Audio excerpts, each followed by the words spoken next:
Hello, fans, and welcome to this week's edition of the Tiger Lacrosse Report. I'm your host, Ben Rosenbaum, and as always, joined by the head coach of the Tigers, Kristen Carr. Coach, welcome back.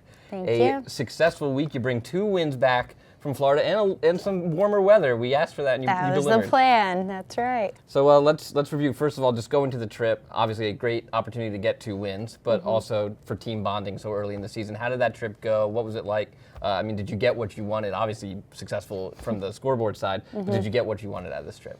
Yeah, something that's important to me is not just having a bus trip, but to be able to fly somewhere. And I think that adds a whole other dimension, especially when you're trying to build a program and work towards the NCAA tournament. Like, there's a chance that you might fly. So to have that experience and to play a Friday-Sunday game, which is also championship-style play, it was something that my staff and I wanted to do. So excited that we were able to do that, and then to get to play in Florida in the heat when Thursday we left and it was snowing, and then to play in 70-degree weather on Sunday, obviously quite the contrast.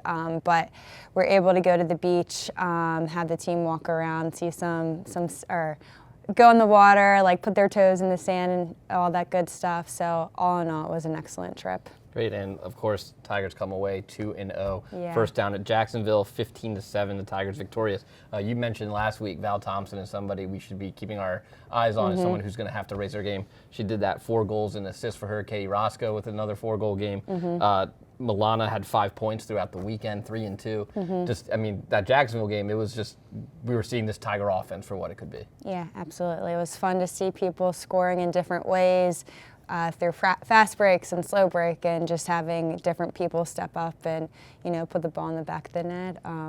That's always a fun thing for us to see as coaches too. Defensively, we didn't talk much about it last week, but Blair Goodrich obviously departing, so a little bit more on Shannon Sullivan's plate this year. She has 6 caused turnovers for the weekend. Shannon obviously is excellent in the clear game, a lot of speed there, can get the ball up the field, but what does she do as a defender when she's now marking probably the other team's best player? Yeah. What does she do so well? It's a ton of pressure, right? She's our top matchup defender, so she's constantly having to think about how she could manipulate the attacker and make their lane to cage hard or not even there. So she's obviously thinking about a lot of stuff from that standpoint. She's one of our captains, so she's thinking about how to make sure the team is staying on a string and connecting and being together. And then she's able to make some big-time plays. So ultimately, her game has evolved so much from last year especially, and I think that her leadership and her ability to lead while playing at a high level is something that has been very exciting to see. So you guys take care of business handily against Jacksonville, and you have a real exciting one against USF. Yes. A 1-goal victory for Towson, 13-12. Down at halftime, you come back, tied up. You took the lead with 5.5 to go, and then both teams just continue to trade goals. Milana puts the game winner in the back with under 2 minutes to go. So that's something we learned about this team now early, is the fight. That this team's going to fight to the end. They're not going to roll over. And what did you take away from the game other than the win?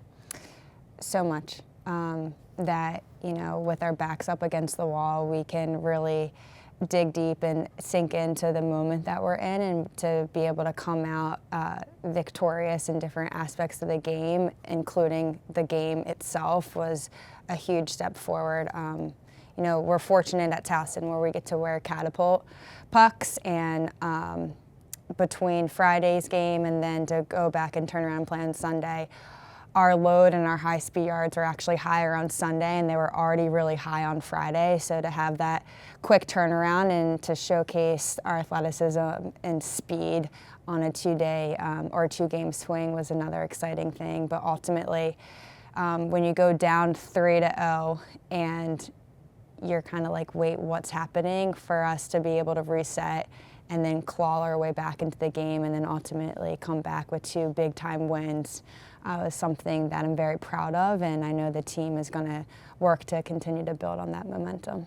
You mentioned being able to showcase the athleticism. The other thing you're able to showcase is the depth. In the game against USF, Savannah Safchuk, Luca DeMeo, Haley Waldron, all multiple goal scorers. Safchuk with a hat trick. So you have depth now that we didn't see necessarily in the Jacksonville game or in Georgetown. We know about these players, but they're able to step up when Milana or Val or Katie Roscoe is getting guarded or getting more attention. How valuable is that depth for you as a coach to know, okay, option A is not there, but we have B, C, D, and E? Yeah, it's exciting. I mean, we always talk about staying ready, and you never know when your name's going to be called upon, and to be able to have different combinations of player to move people from midi to attack or vice versa, and have them be productive is one.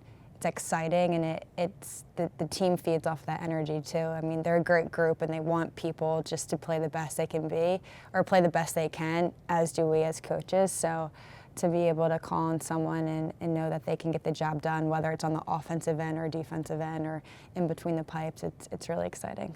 You mentioned in between the pipes, Yes, so I let's did. talk about it. We've only had 2 episodes of this show, and we already have a recurring theme. Jenna Cardano, the second time Rookie of the Week now, 2 weeks, 2 awards for the freshman goalkeeper, 22 saves over the weekend. I mean, she's just burst onto the scene, and she looks like an upperclassman the way she plays. Yeah, she's great. I mean, so humble, just loves to play, and credit to the defense, hopefully giving her some shots that she expects to see. But at the end of the day, she's the one that's seeing them and moving through those shots so she can make the save. And all around, she's been able to anchor the defense, and just to see her growth from one game to the next at such a young age has been exciting.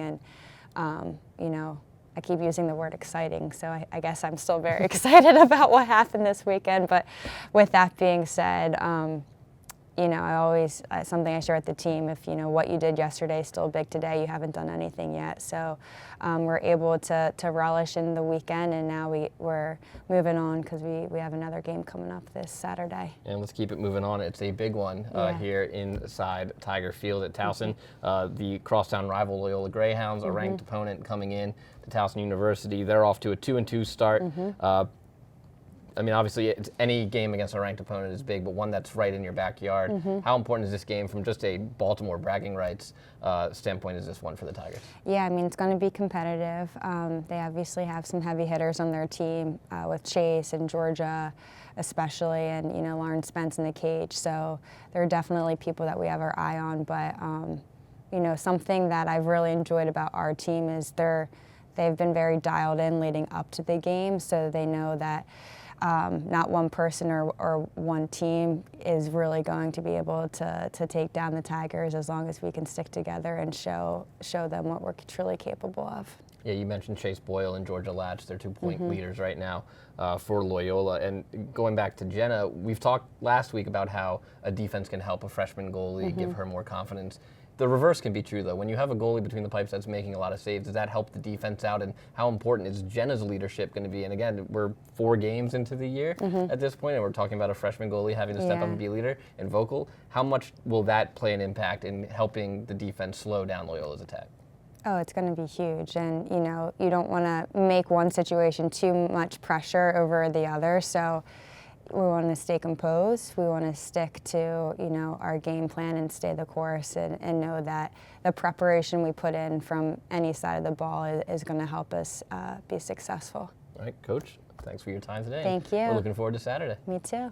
The Tigers and Loyola will hit the field at Tiger Field Saturday at 11 o'clock. We hope to see you in Tiger Field, but if not, we'll have the game on Flow Sports. For the head coach, Kristen Carr, I'm Ben Rosenbaum. Thanks for joining us, and as always, go Tigers.